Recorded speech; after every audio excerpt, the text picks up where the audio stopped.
И додека кандидатите за председател собираат потписи за да се најдат на изборното ливче, Штипјани на терен без големи очекувања од идниот председател. Вела дека во државата речиси ниту една работа не чини, па токму затоа и не очекуваат големи промени, иако според нив би требало да ги има. Дел од анкетираните граѓани вела дека нема да го остават својот потпис за ниту еден кандидат. Друг дел пак веќе се потпишале. Ништо.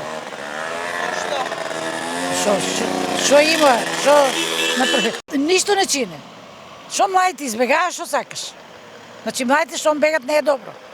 Значи он ко председател требаше ово се да се стопира. Значи младите да се тука. Што ги правиме ние старите сами? Градове се живо, село се уништи. Старите ли ќе раѓа деца да има веќе? Школи се затварат, градинки се затварат.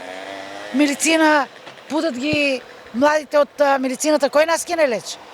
И нема ли да бегат младите? Како нема да бегат? Од идниот председател треба се да почне од почеток. Здравство, правда, економија, се на нула да почне, па да се биде оправен. Еден дел може да се отпочне, ама нема да биде како до сега што е било. Ништо не верувам. Не верувам, многу лоши работи. Ние, особено пензионерите, сме ептени закацани. Па да ти кажем, на се. На се треба.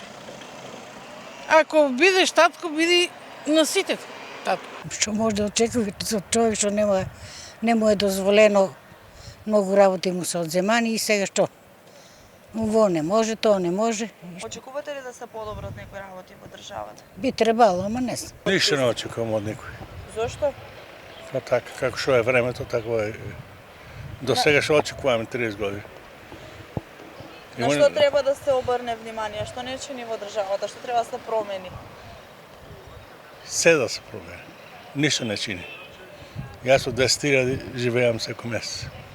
Пензија. Изборите според граѓаните треба да бидат фер и демократски, а идниот председател да вети програма со која ќе бидат опфатени сите граѓани во државата.